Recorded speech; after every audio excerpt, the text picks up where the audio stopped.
today's video ay gagawa natin ng isang video tutorial kung paano i-flash ang 5v5 ng Converge version 2 dahil sa marami pang nagre-request at meron pa rin ilan na hindi nakakaalam kung paano ito pina-flash. So ito, sisimulan na natin ang tutorial ng pag-video.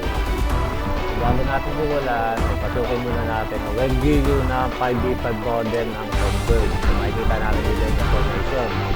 So type lang natin doon sa taas 192.168.100.1. Tapos mag-login tayo, Telecom admin, admin Telecom. Kaya makikita nyo dyan sa description, naka-GSON pa dyan. Tapos ito, makikita nyo, common ICT ka, Converge ICT pa lang. Yan. So ngayon, ang gagawin natin, pasok tayo dyan sa maintenance. Yun. Hanapin natin yung configuration file. Tapos, input natin yung Telecom admin na bin file sa my browser. Open. Telecom. Natin. Tapos, check natin spec elements kung naka, ano na siya, display status na yung spec elements. So, pag nakita nyo naka-status display na yun, diretso na tayo sa update configuration file. So, yun, check mo lang yun kung naka-display na siya. Makikita nyo dyan sa arrow, di ba? Update configuration file na tayo. Yan. Click update. Tapos, okay. Hintayin lang natin na mag-success. Pag nakita natin na mag-success, ibig sabihin, ayan, nag-success na siya. Makikita nyo yung router dyan, nagre-reboot yung router dyan. Pag re-reboot siya, tapos after niya mag-reboot, diretso tayo sa pagpa-flash. Hintayin lang natin mag-reboot yan.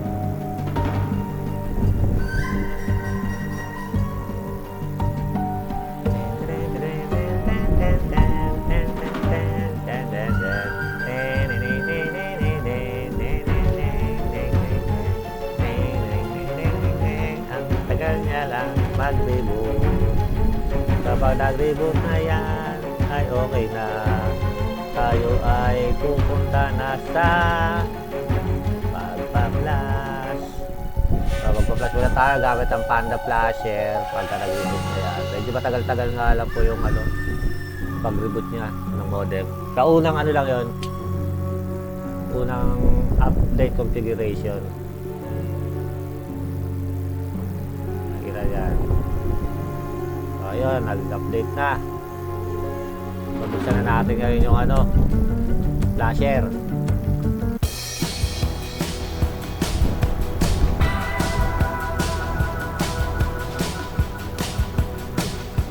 Panda flasher, open.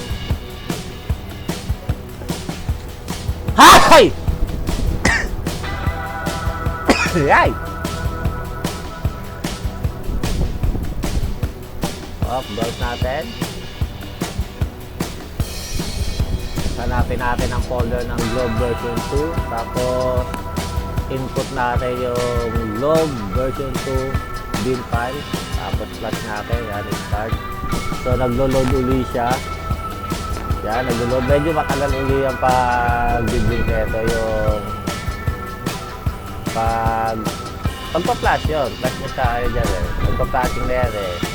Unang step dyan, configuration file. Pag nakita nyo success, ito na susunod, flashing. Ang i-input nyo dyan is yung Globe version 2 bin file. Hintayin nyo lang, start nyo, tapos hintayin nyo lang na mag-success siya, mag-steady yung mga ilaw. Medyo matagal-tagal rin ito ng mga ilang, siguro mga 1 minute.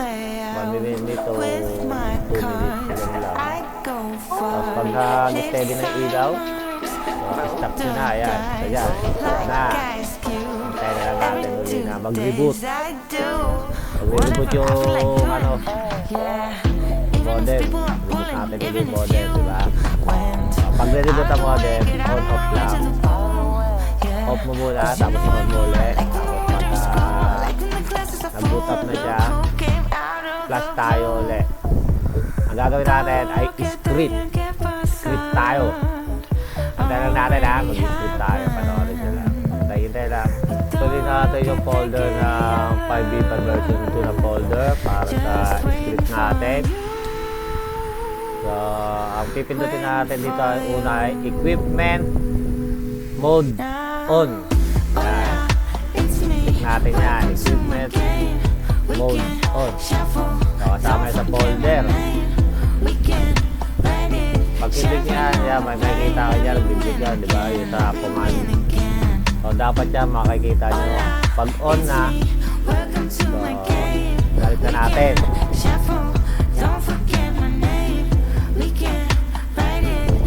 Kita nyo, nag-on na, di ba? So, babalik na natin yan. I-close na natin yung script.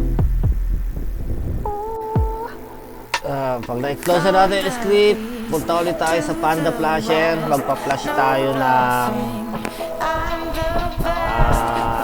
ipon. Yan. So, pwede na natin request. Flash. Ipon bin file. Flash din natin yan. Hintayin natin ulit yan na mag-steady yung ilaw ng mga modem natin. Tapos yung off mo ulit. After mo yung off, iyaan mo naman siya. I-on. Ayan, mag-steady na. Binuhay ko na rito yung modem. Hintayin natin ulit mag-reboot. Pag nag-reboot na yun, mag-i-equipment mode off na tayo. Ayan, mag-equipment mode na tayo. I-off na natin yung equipment. Ayan, para ma-access na natin yung video niya. Kasi pag hindi natin piniscript yung pinasok yung script na equipment mode off, kasi hindi natin mapapasok, hindi natin ma-access yung video ng 5D5 na possible. So dito, madali nga lang rito kasi automatic naka-display, static na siya sa inspect elements eh. Yan. Kaya wala kahirap-hirap, hindi katulad sa Globe. Kaya ano pa. I-set ko pa yung display niya doon sa inspect.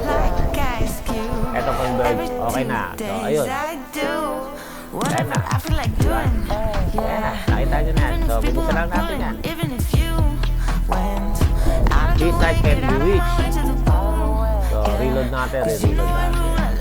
Hintay lang tayo mga Repa Pix. Mga naghihintay ng ano, yung iba kasi hindi rin nila na i-focus yung 5 giga version. PC ko ngayon ha. Kailangan nilata natin na i-reformat o linisin natin yung PC.